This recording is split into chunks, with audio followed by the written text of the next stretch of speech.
Thank you for joining us. Please welcome the panel to the stage.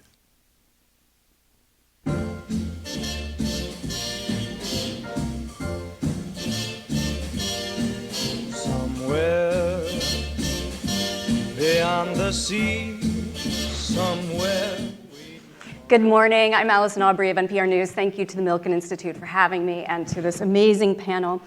I think the scariest part of a dementia diagnosis is the slow, irreversible process of losing the person you love, while simultaneously managing the escalating challenges of caring for them. I watched my father-in-law go through this with my mother-in-law who died from Alzheimer's, and the question I have is, how would her journey have been different if she were being diagnosed today, right? When there are 2 drugs approved by the FDA, more opportunities for early detection, and a lot more known about the 14 modifiable risk factors of how people can change their habits to reduce their risks. I want to start with you, Dr. Howard Fillit. With the Alzheimer's Drug Discovery Fund, you have raised millions of dollars for more than 700 different drug discovery programs. After decades of failures, why did these new drugs break through? Well, for one thing, their target is the beta amyloid that's in the plaques. So the history of research on that particular target, it goes back the furthest, because we started, we saw the plaques, there was clearly a target there. And so I think that billions of dollars have been spent, and finally we've got a validated target that works clinically. So I think that was one reason that beta amyloid became the primary target for all the development. And one of the other things that's happened is through the biomarkers that you mentioned, we've been able to do modern, really precise clinical trials, so we get good answers. It used to be said you could have or it still is, that you can have a failed trial or a failed drug. And if you don't have a good trial, then you don't know whether there was a failed drug or not. So I think one of the big advances has been with the new biomarkers, we're able to do much better clinical trials and get good answers. And I think that was something that led to this success. I could talk more about it, but maybe that's a brief answer. Yeah, so the trials are better because the biomarkers are better. I want to move over to you, Jesse Farbach of Eli Lilly. Eli Lilly remained in this space when a lot of other pharmaceutical companies sort of dropped out after failures. What are we likely to see in drugs going forward, both in the clinical trial pipeline, also when people start taking these drugs? Sure. So thanks, Allison. And it's an honor to be here amongst these experts and to be a part of this really important conversation. So thanks for having us. So I think, as Dr. Fillit said, there's definitely been a lot of exciting developments, and there's definitely a renewed energy amongst the Alzheimer's community and especially amongst researchers. And one of the key areas that we're looking at next is earlier in the continuum of Alzheimer's and really looking in those earlier stages before people develop symptoms of Alzheimer's. And so let me highlight a couple of key things within that area. So the first is what some people call preclinical Alzheimer's, or stage 1 and stage 2. And this is when people have that amyloid biomarker where they're positive for it, but they do not yet have symptoms of Alzheimer's disease. And so here, there are studies ongoing. Lilly has studies, as do others, and really asking the question of, if we can treat people earlier on before they're symptomatic, are we able to delay progression to that symptomatic stage of Alzheimer's disease? Or said another way, are we able to delay that cognitive decline? So that's one exciting area that we're looking at. And then the second is moving even a little bit earlier and looking at primary prevention. And so this is really looking to see if we're able to identify people who are at high risk and treat them. Can we treat them even before they get that pathology? So another exciting area. And I think for both of these, we'll have to follow the science and ultimately see what the data shows us. But this is definitely the next frontier in our fight against Alzheimer's. Great. Dr. Richard Isaacson, you are a neurologist and lead Atria Precision Prevention, really focusing on shifting from sick care to preventive models. I watched a video of you give the ABCs of Alzheimer's prevention, and I was struck by the B, the blood biomarkers, the blood markers. And as we just heard, there's this opportunity for earlier detection. You talked about some very sophisticated markers, but also common markers, things that you'd be tested for at an annual physical, your glucose, your cholesterol. Talk about that. Sure. So, there's no magic pill and there's no perfect one test for Alzheimer's disease. I want to be, pretty clear on that. I think there's a lot of excitement in blood-based biomarkers, and I share that. But the baseball analogy I give is, we're in the first inning of a 9-inning game when it comes to blood biomarkers for brain health. And when I think about brain health and biomarkers, I think of cholesterol markers, traditional ones like HDL, LDL, ApoB, Lp(a). If you haven't heard of some of these, you should, because everyone needs to track these things, not in their 60s and 70s and 80s, but their 20s, 30s, and 40s, because these diseases start early. So I think about brain health, and I think about heart health, and there is a difference, but they're similar. So I think about cholesterol panels, I think about inflammatory panels, I think about metabolic health, metabolic markers, not just about your hemoglobin A1C, that's a big term, glycosylated hemoglobin, HbA, fasting blood sugar. Everyone should know these numbers. Everyone should know their fasting insulin. Insulin resistance fast forwards Alzheimer's pathology. I also think about hormones. 2 out of every 3 brains affected by Alzheimer's are women's brains. Dr. Roberta Britton, pretty cool you're here. I follow your work, I quote your papers. There's this rapid withdrawal of estrogen during the perimenopause transition in women with 1 or more copies of a gene. Hormone replacement therapy. Ooh, it's bad, right? Black box warning? Maybe not so much. These are the types of precision-based care that we need to provide and we must provide based on using these blood tests. And then we have the brain biomarkers. In our group, we're trying to develop the cholesterol test for the brain. And I think if people think that if this magic amyloid test is going to be the breakthrough, or the magic p-tau 217 or 181, it's going to change everything, it's not. Because every single person out there is a little bit different. And we can't just follow one marker. We have to follow a panel. And Mrs. Smith may need panel A, B, and C, but Mr. Jones may need panel X, Y, and Z. And just like we know HDL, LDL, triglycerides, total cholesterol, do we ever check just one? Well, in brain health, we have to check the panel. And this is why we're in the first inning of a 9-inning game, and we're getting there, and I'm excited. Kris Engskov, you are the co-founder of Rippl, and you have a sense of urgency about the need to change the way that care is delivered. How do you use technology, or what do you see as the role of technology to improve dementia care? I thought you were going to ask me the AI question. Technology or AI? You have to separate them today, and maybe I'll do that. We are, at Rippl, we adopted a virtual model. I mean, we are dependent upon technology every day to deliver the care that we're trying to deliver to patients and caregivers. And I would say, technology, let me talk about AI first, because I think I work in this every day, and I don't think we have any idea what's coming. I mean, I think it's moving so quickly. And in many ways, dementia is perfectly positioned to take advantage of AI. I think there's the opportunity to, work upstream, using data and predictive analytics to do a lot more work to identify dementia earlier and get these interventions in front of patients. I think there's a much bigger opportunity. We're doing this today at Rippl, where we're building navigation to really help our care teams decide the next best step, because obviously AI can go and understand that medical record in a much deeper way, a much quicker way, and really help guide the protocols, that are personalized for that patient. And I think that's just the beginning. I don't want to, though, miss the opportunity just to talk about basic technology, because I think the advent since COVID of just being able to get to people in a virtual telehealth model is giant breakthrough for dementia. Today, we deliver our model 100% virtually. Much of our model came from UCSF, that were the OGs in kind of proving that was possible.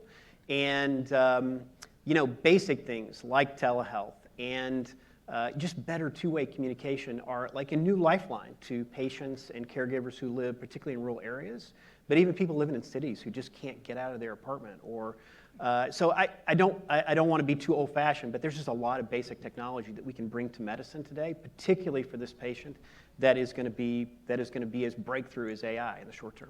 Joanne Pike, I want to move to you. You are CEO of the Alzheimer's Association, the leading advocacy group. As you listen to all this, what do you think is the biggest barrier to care? I mean, we've now got about 7 million people suffering with Alzheimer's. The estimate is that will double by 2050. What is the biggest barrier to care? I think there's a couple. The fact is, you started, Allison, with your own personal story. I think there are multiple people, whether in the room or not a day goes by that we hear about the structural barriers that we see within Alzheimer's care today. The fact is that the system is fragmented. We don't have a comprehensive line that goes from all of the new innovations to delivering that at the community level, and then thinking about the innovations that are available within care models as well, and the importance of ensuring that post-diagnosis care is as integrated and as community-based as possible. We know that there are needs for not only the person who is receiving care as someone diagnosed with a dementia or Alzheimer's, but the needs of the caregiver within that dyad are incredibly important as well. So we have a fragmented system. We have a workforce that does not have the confidence to be able to care for those with Alzheimer's or another form of dementia. And then we also have IT challenges between interoperability and the infrastructure for a system to be able to communicate from PCP to specialist. Right now, we have an opportunity, though, to really bring the best of care models forward. And one of those is through the initiative that the Centers for Medicare and Medicaid Innovation Center has launched with the guide model and the importance of bringing all of that work together. I was hoping that Kris was going to have a second to talk about this because the Alzheimer's Association is partnering with Rippl on how we build that guide model together, and certainly Rippl has been doing amazing work on that front. But the same structural barriers that we see across the system apply within the guide model as well, where we're trying to bring an alternative payment model to incentivize comprehensive coordinated care. But we have to go provider by provider in order to educate them about this opportunity. We have to be able to enroll individuals who qualify based on their Medicare enrollment. And then we have to be able to think about what that means from an IT perspective to ensure that everyone across the system understands both diagnosis all the way to the care needs. Now, there's some other structural barriers that we're seeing within this alternative payment model, and that's at the community level. We need respite for caregivers, and the payment that we are seeing right now out of Medicare within this is not enough to cover the respite costs at a basic level at the community side. We also are running into the fact that we don't have enough dementia care providers within this country. We know today, as of this moment right now, that we need an additional 900,000 dementia care providers in order to meet the need. And that doesn't speak for 5 to 10 years from now when we're going to see a bigger population needing the work that we're doing. So we have some structural barriers, but I think if we implement some of the evidence-based programs and models that we know of, we can make a difference between now and the near future. Let me come back to you, Kris, on a couple of those points. I know that we're at a time when the lifetime cost of treating someone with dementia or Alzheimer's is about $400,000 or $500,000. The majority of that is the unpaid care. She talked a little bit about the guide model. If I'm correct, there's a sort of pay for caregiver support built into that model. Talk a little bit about this. Wow, okay. You ready to go? Okay. It is go time for dementia, and I think as we talk, there's a lot of science being talked about, and this is the expert panel. I am not the scientist, I am the care guy. And I think that we got into this because, look, I'll give you an Alzheimer's Association fact. At age 85, you got a 1 in 3 chance of having just Alzheimer's. That is a staggering statistic. The other thing that Eli Lilly knows very well is that a lot of those folks that, a lot of the 72 million boomers that are going to need care, senior care over the next few years, will never benefit from the drugs that are on the market today. They just won't, because you have to be pre-symptomatic, and many of them will be past that point. So let me just tell everybody, we got a giant care tidal wave that we got to embrace and figure out really quickly, because we're going to have lots of people who need to stay at home. I think the other facts are, right? People tell me all the time, if my mother gets Alzheimer's, well, maybe I'll just, I'll put her in memory care. Well, that's great if you're rich and you can get a place, because that demand is going to outpace supply by 30x in that space, right? So we got to find a way to keep people at home. And I'm going to get to the guide model. So, there was some really pioneering work done at UCSF and UCLA We used the UCSF science that came from that model. They ran a model for about 10 years called Care Ecosystem that had really impressive clinical outcomes and even more impressive total cost of care outcomes, which is what matters to getting paid, right, for these things. And it's what the guide model's based on.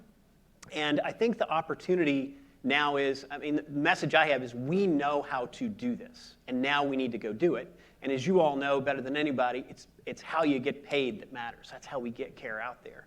It's the care available today is, Guide is a new program, but we know how to do it. It's pretty, I wouldn't say easy, but we can deliver it. It's high touch, it's effective, it's working. I mean, we just delivered our own results in the Guide program, and we showed that we could reduce ED visits by 30% and hospitalizations by 15%. I mean, those are astounding numbers, and I know other folks who are executing the Guide model have had similar results. But as Joanne said very well, and you went through the list, because there are a number of things that we could do to get that going much, much faster, because it's moving too slow, and that's just honest. The other thing I'll just add, and then I'll close up, is we also have a really elegant way to bring this to Medicare Advantage payers, right?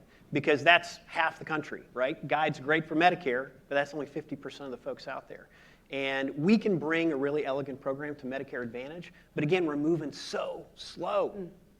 And we don't have time to wait. So we got to make this happen a lot quicker. All right, I want to go back to personalized prevention. Howard, talk a little bit about some of the advances. For instance, speech detection we're hearing more about. So speech is a product of the mind. And some of the earliest clinical changes that happen are changes in speech. They're very subtle. Sometimes we see them on TV with people that we know. Repeating things? Repeating things, changes in sentence structure, changes in prosody, which is the emotional tone of someone's language. And we have a $100 million project to look at this kind of issue. We have a speech consortium where we're developing a database of speech through the continuum of normal with aging to people that develop early Alzheimer's. And it's one of the earliest predictors, and it's a clinical predictor. So we have a database now from various sites that we're sponsoring of about 2,000 patients with their speech patterns. And then the way that's going to work is that this database will be able to be licensed by anybody who agrees with the way we license it and signs the contract. They can go off and develop their own intellectual property. So this core database can then be used in many creative ways to help diagnose early and find the clinical symptoms early. And I think that's a way that digital technology is really going to advance the early detection of Alzheimer's. I think care is really important. I'm a geriatrician. I've been taking care of Alzheimer patients for over 45 years. So I know a little bit about caring for them and all the needs. But I think that the really big changes are going to happen when we develop effective drugs to prevent the disease. And it's been modeled that if we had an effective drug that could delay the onset of symptoms, and you were talking about that, by about 5 years, we would reduce the number of cases by 40%. So I think, these people that are getting out into the middle and later stages of the disease, they need a lot of care. But I think slowing all that whole process down with drugs is really where we're going to have a big breakthrough. Richard Isaacson, back to you. In your ABCs of prevention, C was sort of looking for cognitive decline. When you hear him talk about the ability to look at speech and changes in speech as an early sign, is that one of the things that's built into your personalized prevention model? Yeah, so people can take different roads to Alzheimer's, and that's the way I believe things are. And I think if you're on one road, you're going to need one instruction manual to get you off that path, and if you're on a different road, you're going to need a separate set of suggestions and recommendations. In our 2019 paper that we published, on average, people got 21 different recommendations per person. And that may sound overwhelming, it's a lot, but that's good. That's a lot of things that we can do. And some of these are drugs, prescription drugs, to treat modifiable risk factors. Some of these are lifestyle changes. But the key here is that everyone needs a different path and a different plan. So that's what we study. And then we use the biomarkers, the blood tests, to evaluate the effectiveness. So I think a lot of us in the Alzheimer's community think about blood testing for diagnosis. Oh, someone has symptoms. I want to know if those symptoms are due to Alzheimer's pathology. So I'm going to do a blood test. Tau, amyloid, it's probable, so then we know it's Alzheimer's. That's not what these tests are going to be used for, in my opinion, because 47 million Americans today have Alzheimer's disease starting silently in their body and brain before symptoms. 7 million affected, that's bad. But 47 million Americans today, 1 out of 4 people in this room are at increased genetic risk, and there are hundreds of millions of people globally where things are starting, and that's when we need to intervene. We shouldn't be treating dementia when they have dementia. We shouldn't be treating a person when they have a heart attack with a statin. We should be treating before, and that's the way I believe we need to do this. And how do we assess? Well, we do this through software. We funded an NIH, we had a NIH-funded clinical trial at retainyourbrain.com. It's all free. It's 100% free, always will be free, where people can do a risk assessment. They can type in their ApoE. I see at 23andMe something in there, nothing to disclose, no relationships with 23andMe, but you can get your ApoE, and someone's scared if they have an ApoE, right? No, type it into the software, and the software will tell you what to do. And each person needs a targeted plan. Omega-3 fatty acids, oh, fish oil, right, that's good for the brain if you have an ApoE4 variant. Oh, B vitamins, those are good, right? Well, no, only if you have elevated homocysteine, which is a marker in the blood. So this is the concept and the core of precision prevention. You can take all the vitamin D you want. If you don't have vitamin D deficiency, it's not going to help. So that's the precision prevention approach. Dr. Jesse Farbach, as you listen to this idea of the personalized prescription, does that relate to the development of pharmaceuticals? So right now, the 2 big drugs remove amyloid plaques from the brain. Will there be a time when mechanisms of action are tied to various, risk factors that might be genetic or might vary from patient to patient? Yeah, I think there certainly could be, and today we have treatments that target early symptomatic Alzheimer's, and as we talked about, there's others. I think one of the keys and one of the things that really keeps me up at night is, a little bit what Joanne highlighted is we really need to make sure that the healthcare systems are ready and that they're prepared for what's approved today, but also for future advances that may come. And there are truly reasons to be hopeful today, but we do need to work together across industry, government, advocacy, healthcare systems to make sure that the patients can really have what's available today and to treat and diagnose people earlier. I think another thing that we haven't really touched on yet is we need to work to really destigmatize Alzheimer's disease so that people will go in and see their doctors and get assessed. And this is both when people are starting to have memory and thinking issues or they have a loved one that's starting to have those. Because we do know that the earlier you're able to identify it, the more impact you can have with interventions. And so it really is critical to get in there early. And that's not just when people are having symptoms, but really it needs to be part of our overall wellness plan. Brain health needs to be one of the things that we're tackling. And certainly Dr. Isaacson has focused on this a lot. But it's really critical, it should be a part of your overall wellness plan, going to talk to your doctor, understanding your risk factors, having a cognitive assessment. And you don't need to wait until something feels off in order to do that. I think that previously there was maybe a fear. People thought, well, I could find out this information, and there's this huge treatment gap. Yes. Do you think we're at a pivotal moment where, as you look at what can be done with personalized prevention and with drugs, that the treatment gap is closing? There are steps that you can take right away. Howard, yeah.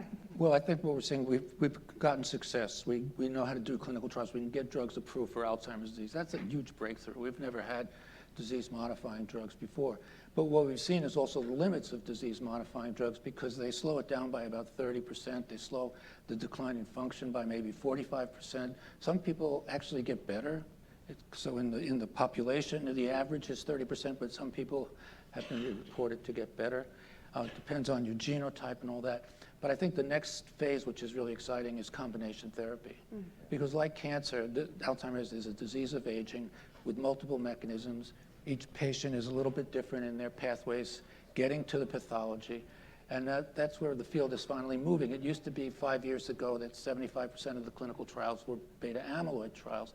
It's shifted now that 75% of the trials going on out of about 150 trials are drugs that are attacking inflammation in the brain, misfolding of proteins in the brain. We know now that Alzheimer's disease actually doesn't always occur as a pure illness, that there's multi-morbid pathology. I've heard of Lewy body dementia.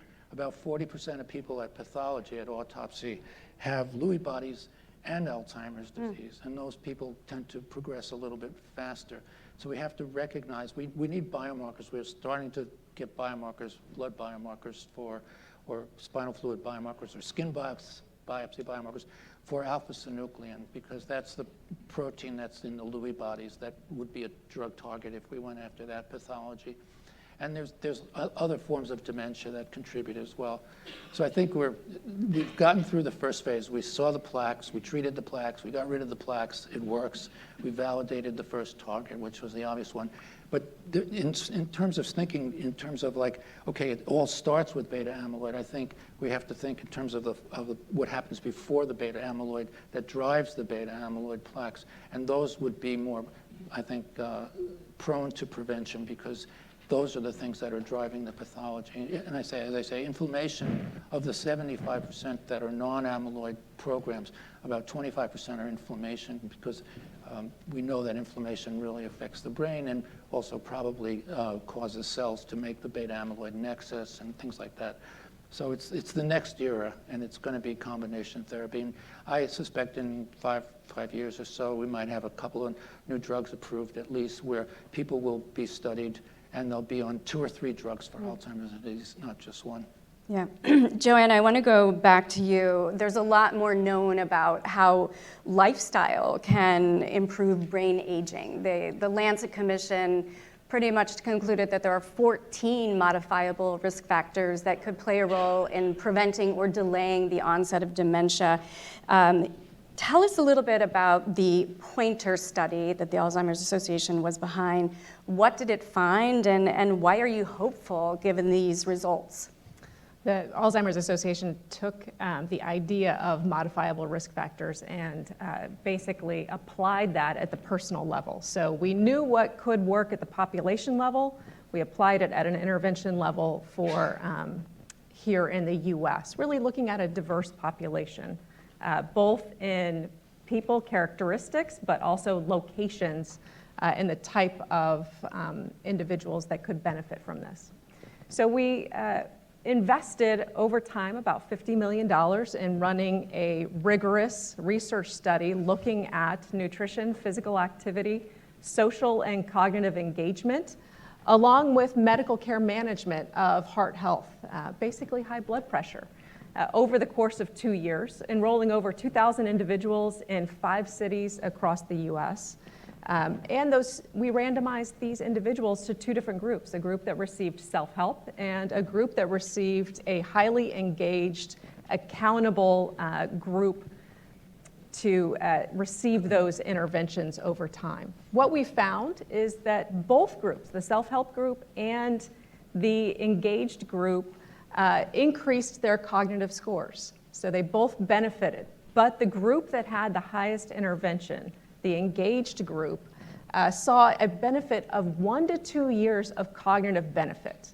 1 to 2 years is pretty incredible for what we knew could potentially work. The theories around the heart, what is good for the heart being good for the brain, we were able to prove that out within this intervention. So now it's important to think about, and what excites me as a public health professional is how do you take research and change that now at the community level? Because the work that we need to do needs to bridge back down to making it a reality. And quite honestly, there is personalized medicine, but there's also personalized prevention and risk reduction that can happen before you even get into the physician's office that you can control. So what we've taken from that original investment is now looking at what is the future of the Pointer study in terms of implementation planning. We were, over the next several years, investing an additional $40 million in implementation projects to really look at bridging research to community intervention, but also studying that cohort for a couple of more years to see what continues to change about those individuals, and can we continue that progression of cognitive savings over that risk reduction intervention time period and extend that a little bit longer. It's an incredibly empowering opportunity for us as we think about the future of all of these great innovations that we're hearing about. We have the biological side of these innovations. We have the care side of these innovations. And now we also have the risk reduction side as well.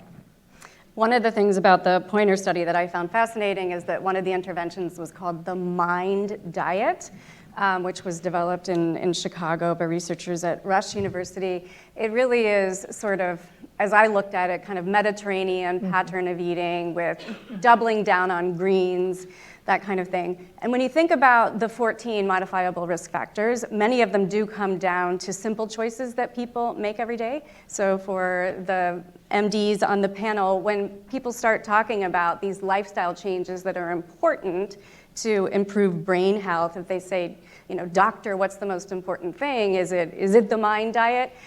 Or is it these other 13 factors? How do you communicate that there's sort of a both and component to taking care of your body and your brain? So I get pummeled with this question probably every day, including last night at dinner and now today, and I'll probably get it on the train going back to New York when I'm visiting some friends. There is no one magic pill, and if anyone out there thinks that they can eat a magic blueberry and prevent or cure Alzheimer's, it ain't gonna happen. You heard it here first. It's the combination of things, and it's the biological principle of synergy. So 1 + 1 = 3. Certain people need to exercise, and they have to exercise, but if you exercise one way, it ain't gonna do it. As the belly size gets larger, the memory center in the brain gets smaller. I was on Peloton during COVID, remember that? Remember COVID? When you were stuck in the house? I still had a belly, because I was doing it wrong. Lower intensity cardio, steady state, zone 2, where your heart rate is 60% of its max, not going all out.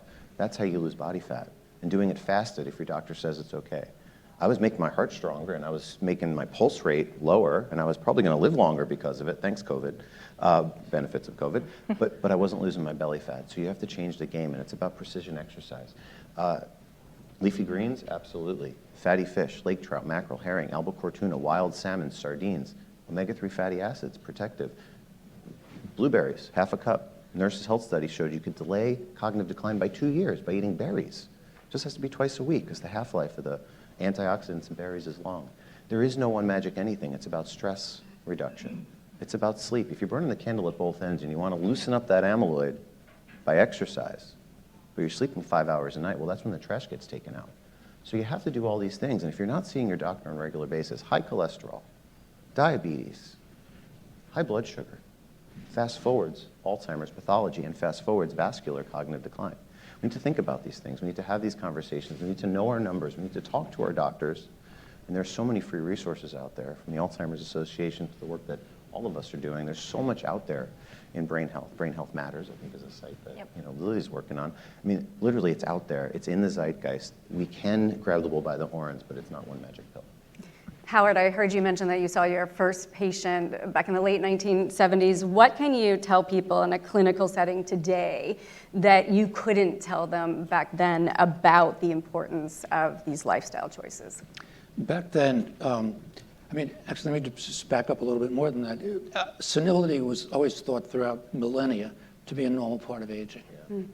And so what changed that, actually? It was in 1968, 1970. 3 pathologists working in London, Blessed, Tomlinson, and Roth, did a very simple study. They looked at the brains of 75-year-olds who died who were senile, and they looked at the brains of 75-year-olds who were not senile, and they stained those brains with the same dyes that Alzheimer used in 1906 to see for the first time the plaques under the microscope at autopsy. And it was on that day in human history that senility went from being thought of as a normal part of aging to being recognized as a disease of old age. So I started medical school in 1970. I can tell you that for sure, I never heard the word Alzheimer's in medical school. It wasn't in the textbooks. When I did my clinical training, I saw many, many older people that I'm sure had Alzheimer's disease, never bothered to, we didn't know how to do it, basically. And so the initial criteria were really a diagnosis of exclusion, which means, you excluded B12 problems, thyroid problems, strokes. As neuroimaging became more available, we could do better scans to see if people had vascular disease of the brain. And so the initial guidelines and diagnosis were diagnosis of exclusion. And then as we developed better imaging techniques, particularly the beta amyloid scan, so we funded the development of the beta amyloid scan beginning at around 1998, 99. And that really changed the world because now people could go to the radiology office, get a PET scan with the same dye that Alzheimer used pretty much in 1906, but almost 100 years later. It goes into the brain, it binds the plaques, and you see the plaques on a PET scan. This was how the first disease-modifying drug was approved by the FDA because the first antibody, which isn't on the market anymore, showed that you could remove the plaques. I remember sitting at a meeting, and I think it was Eastside Biogen actually at the time, showed a scan of people before they got the drug, and it was filled with beta amyloid plaques, and then after treatment, the plaques were gone, and everybody sort of gasped. How could you do that? And the next question was, does it have a clinical benefit? And this is where I say we know how to do modern, precise clinical trials. And the fact is that it had a clinical benefit to remove the plaques. So it's taken about 30, 40 years to get where we are today. But we're really at a place where the next stage of research is going to be really exciting because we really know how to do it. And we're following cancer. We have a lot to learn from cancer. The Imperial Cancer Trust, which really started cancer research in the world, was established in 1905. The National Institute on Aging, which has been the primary source of Alzheimer's research funding, was started in 1975. So we've come a long way in just 30, 40 years, and I think we're poised to make big breakthroughs. And in terms of combination therapy and lifestyle management, we're funding a study of the leading anti-aging drug, which is also, in part at least, a sort of a GLP-1 agonist, which is semaglutide and those drugs, of a combination of lifestyle interest, a lot like Pointer study in the US, and metformin, which is taken by many people as an anti-aging drug. Because we want to start saying, if you think about heart disease, we're treating people with lifestyle interventions, but they're also getting a statin. And I think that's the way that prevention will go with Alzheimer's disease. Also, we'll have precision prevention. We'll recognize what people need and what the pathways are that are predominating in those patients, and then treating those alongside the lifestyle issues. Jesse, as you listen to that and hear about GLP-1s, Eli Lilly obviously is involved in both, and there's a lot of anticipated enthusiasm about a coming announcement. Do you at Eli Lilly view the GLP-1s as anti-aging drugs, as brain health drugs, given that so far the evidence is clear, people lose weight, they reduce their A1C, but the benefits seem to go much further? Yeah, no, certainly the incretin therapies or the GLP-1s have broad benefits for health, and we've seen that, and we're evaluating that. And certainly there are studies externally ongoing looking at incretins for brain health. So I think there are some opportunities there. And we're not announcing anything like that, but certainly would do so when appropriate if we decided to go into that field as well. Yeah. Kris, as you listen to all the ways in which the Pointer study gave insights into how people can manage lifestyle, talk about how continuing to manage these lifestyle choices can help in the disease care model, even after people have already been diagnosed. How do healthy habits, change the trajectory, and why is that important to make that part of the care model? Well, I'm grateful to the Alzheimer's Association for lots of reasons, but because of the Pointer study, I feel like I read that with a lot of intention. Because one thing, Allison, that we haven't talked very much about is caregivers. And, the science is not going to impact them, but I'll tell you that what we know today from the care side, and I'm going to answer your question, I think, is that the caregiver is fundamental to keeping somebody at home. And I think that we have not, that's been part of the funding issue. I probably should have gone into that in more depth a minute ago. We've not really put the funding into making sure that the caregiver has the kind of support they need to actually, take care of their patient. And the caregiver, the fact is the caregiver often declines as fast or faster than the patient they're taking care of. There are lots of reasons to pay attention to this space, and I think it applies to the work in the Pointer study, because a lot of these caregivers this is a lot of us, right? Right in middle age, we got young kids, and we are the sandwich generation. We got young kids, and we've got parents that are moving in this zone. And I think it is go time for dementia. Like I I've been working on the last few years, and I've never seen the level of attention now that's focused and the momentum we have, on the science, on the care, but we're still moving really slow. And I think the Pointer study gives us a lot of hope that actually for many of us that are paying attention here, there is a real opportunity to slow that progression, because age 85 is pretty amazing. What I didn't say earlier too is that at 85, many of us are going to live to 85 now. Like that's not going to be uncommon. So to think that that's actually, and that's again an Alzheimer's Association statistic, that you got a 33% chance of getting just Alzheimer's at that age, we got a big challenge ahead of us, and it's got to involve that caregiver. Thank you. Yeah.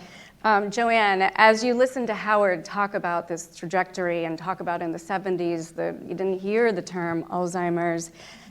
Talk a little bit about the momentum that you have now as an advocacy organization at this pivotal time when there are these opportunities of treatment and earlier detection and focusing on these modifiable risk factors. Yeah, there's Allison. There's so many directions right now from an advocacy perspective we could think about, but honing in on a couple of things in terms of the momentum we have right now and how do we sustain or accelerate some of that momentum. In the last a little bit over a decade, we've seen incredible momentum in the U.S. government around investment in research. We went from in 2014 around $400 million from the U.S. government invested into Alzheimer's and dementia research to now today, fast forward, it's $3.8 billion being invested out of the National Institutes on Aging. And it's not about just protecting that, but also continuing to grow that pool of dollars. And right now, we are seeing proposals to increase that by another over 100 million. So we're getting close to potentially a $4 billion mark on Alzheimer's and dementia science out of the US government. We have to maintain that momentum. And I think that the fact is we're seeing progress today because of the increase on shots on goal. And that goes for multiple places, whether it's biomedical or the care pathway or on the risk reduction side. We're able to see the results today because of some of that dramatic investment, whether it's government, venture, or philanthropic. Another great example just happened last night in terms of momentum. If you're a Texan, congratulations to all of you. We did pass the Dementia Prevention Research Institute of Texas, funded last night. For those of you who don't know what I'm referencing, the state of Texas committed $3 billion over the next 10 years to fund research across the continuum into Texas institutions. Now, let's compare what that means. That's $300 million a year. The Alzheimer's Association, as the global funder in nonprofit research funding, funded last year $112 million. That triples the amount that the Alzheimer's Association commits globally into institutions in Texas alone. Texas did this years ago with the cancer CPRIT model, and as a result, they've seen Texas become a destination for cancer treatment in the last decade. Texas intends to do that with dementia, but also with research as well. That type of momentum where we're seeing both advances and continued investment is important to maintain, but also think, how do we apply this to all of the areas that we know need to be applied towards? That is care. Even the best models right now where we are seeing the changes within the research landscape in terms of treatment, we still need to ensure that the care that is delivered both in the health system and at the community level meets an evidence-based guideline around how that can be delivered. So we need to continue to innovate and not just think about the front end of treatment and diagnostics, but also as someone progresses, what do we need to continue to do with that individual and their family to make sure that they receive the best of care? Richard Isaacson, as you listen to her talk about this big investment happening right now, how does that translate? How do these investments translate into better precision prevention programs. And now is the time to ask your questions. We have about 10 minutes left. I've got an iPad here, so if you want to put them in, we can probably get a few questions in. So I'm deeply appreciative of all of the investment. It's just, I've had challenges in prevention. I haven't had grants to apply for. Right now there's a government shutdown, and I can't even apply for an NIH grant if I wanted to. We have a grant all ready to go. Can't submit it anywhere. Everything's closed online. So I think, focusing the funds, as you said, on this dementia prevention initiative, that's new. Again, we're not grants to apply for the things I wanted to do 10 years ago, or 15 years ago, and there's still, is a paucity. And I think treatment is critical, but I still think over 90% of the funding, if not more than that, is going to treatment with symptoms, and that's good. That's great. They need it. I have 4 family members with Alzheimer's. We need it, but we have to shift the funding earlier. We're a nonprofit. IND.org is where we, focus our efforts, and we're trying to develop scalable, democratizable access, low-cost, at-home testing to panels of blood tests that, in our estimates, should be like you can get 100 blood tests for, I don't know, about $100. That's pretty good at home, and that's our goal. And funding needs to go there, and people need to partner. We need to talk. We need to have panels like this, the ADDF and the Alzheimer's Association and Lilly and Rippl Care and us. We need to all talk. We need to collaborate. We need to, go arm in arm. We got to stop with not agreeing, and we need to agree to go forward and partner and win this together. Dr. Howard Phillip, do you agree with this assessment that there needs to be more going towards prevention? Yeah, and I was thinking about the model, as people decline, somebody comes into the office and I say, well, if you exercise and if you eat the diet and so on, you'll slow your rate of decline. But in a year or two, you're going to be worse, but maybe you'd be worser if you didn't actually do these things. So, it's inevitable, but you're slowing the process. Right, but I think for the individual patient, you can't really tell them. You don't really know what the trajectory would have been anyway. And I think the heart disease model would give people lifestyle management. We measure their cholesterol. So they don't know if that taking that statin prevented a heart attack for them. I mean, there's a metric in this kind of thing called the numbers needed to treat. How many people would a doctor have to treat with a statin for 5 years to prevent one heart attack? And it's something like 100 people. So, I see 100 people. How do I know which one is actually benefiting from the statin? Well, we use the biomarker. It lowers your cholesterol. We know high cholesterol is a risk factor for heart disease. So they come in this paradigm, and I say, this is great. Your cholesterol went from 250, now it's down to 150, and your LDL is below 40, and this is great. But I don't know if that's really going to prevent them from having a heart attack, and neither today. And I think we're going to have the same paradigm in prevention. I think Richard alluded to this, where we have biomarkers now for the first time, blood biomarkers, where clinical diagnosis and care will enter the mainstream of what a primary care doctor does by measuring these biomarkers. We talked about p-tau217, which predicts to some degree the cognitive decline and the fact that whether or not a patient has beta amyloid in their brain. So imagine a world where we put people into exercise and their blood biomarkers for Alzheimer's disease improves. Now I can tell the patients, this is doing good for you, and if you keep doing this, then the chances are you're going to prevent the onset or delay the onset of cognitive impairment. So I think we're just seeing the integration of these various pieces, the blood biomarkers, which are going to change. They've already changed clinical trials, and they're changing clinical care. It's just beginning. These blood biomarkers are just being started to be available from Quest and LabCorp, and I think it's going to be a big change in terms of 70% of prescriptions for the currently available drugs that are used to treat the symptoms of Alzheimer's disease are prescribed by primary care physicians. And they're the ones that also get involved in holistic care, and not just the neurology groups where they're primarily interested in diagnosis and maybe need to be the people that prescribe and manage these infusion products, which are quite complicated. But 70% of the diagnoses, the patients come to the primary care doctor with complaints, my memory isn't the same.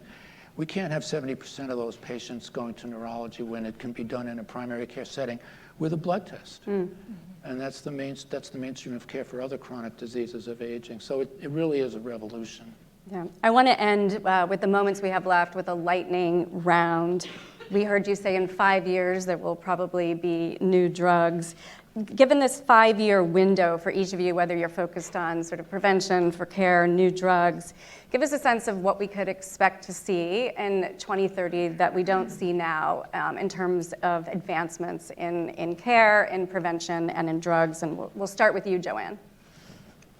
I would say an advanced understanding that we have to build the medicalization of Alzheimer's and dementia care, and that is inclusive of what we consider evidence-based, guideline-based care all the way through the way we treat end of life. And I think the next 5 years are going to be pivotal to building that type of model based on things we already know from the cancer community to the heart disease community, that it requires that level of rigor to ensure that we are delivering against the promise of innovation.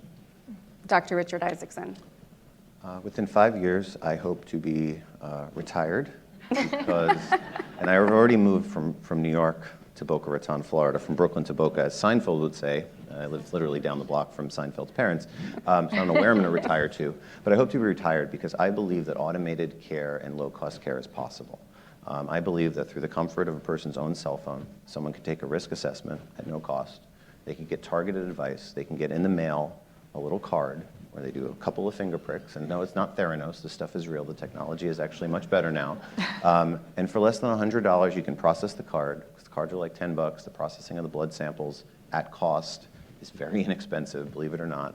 For $100, you can get a risk assessment and get automated care. And then you track it from home. Because there's not enough doctors, there's not enough nurse practitioners, there's not enough physician assistants. We can do this in an automated way as long as we promise not to overpromise. We're transparent about what we can and can't do. And I believe we can do this all through software. AI's hot, AI's cool, but it's not that complicated. Dr. Howard Phillott, he makes it seem easy. Is it that easy? Well, I think we're going to see a few things. We're seeing the proliferation of brain health clinics, and we need some guidelines, let's say, around what they do. We have specialized clinics all over the country for other diseases. I think we're going to start seeing them for what we call brain health, but in many ways, they're memory centers where the multidisciplinary need of that patient is going to be centered in one place by people that, at least at some degree, have experts. I think that's one thing that I think we're going to see. And also, communities. We're starting to see the proliferation, because right now it's assisted living and then long-term care, and with not much in the middle there. But we're starting to see communities where, you know, patients with memory loss and so on can be in a larger community that's built. It's dementia-built communities. And I think that will be really exciting. I don't know how expensive it'll be. But it allows people, you know, Alzheimer patients might like to wander. In New York City, they'll get lost and, you know, it'll be terrible. But in these communities, they can wander and, you know, it's a nice thing. I think that is going to change the scene a bit also. And I hope Richard doesn't retire because we're going to need more of this stuff. You know where to find him, though. So I think that, and I think we'll have more drugs. And again, the brain health clinics will be able to do the kind of work that Richard and the Alzheimer's Association is doing in identifying people's risk factors and then treating them with combination therapy. Dr. Jesse Farbach, do you think in 5 years people will be taking medicines pre-symptoms? So I think there's, you know, we've heard from across the panel, there's amazing reasons to be very hopeful, and we truly have the opportunity to rewrite the story of Alzheimer's disease. And Howard was talking in the hall, you know, he's been at this for 40 years, and think about the amazing changes that have happened over those 40 years. So as I think 5 years out, you know, I think we can be very hopeful that there will be more treatments available across the continuum of Alzheimer's, and certainly we're studying pre-symptomatic as well.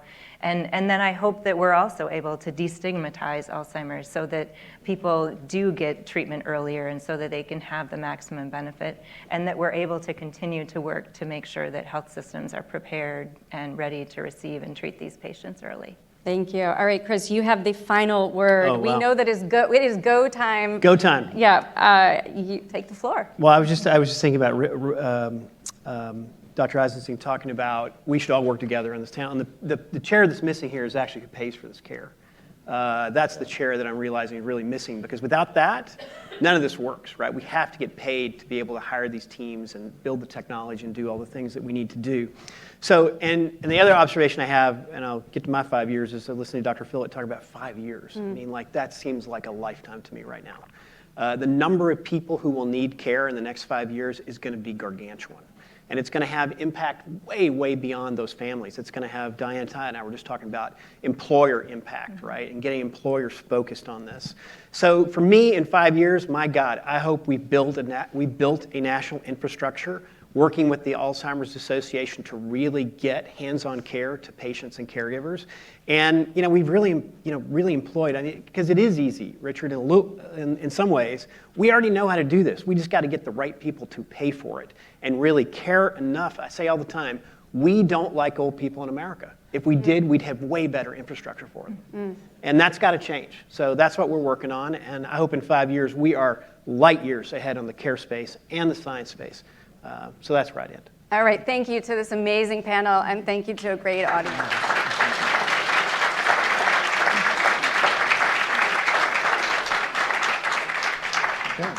Get up.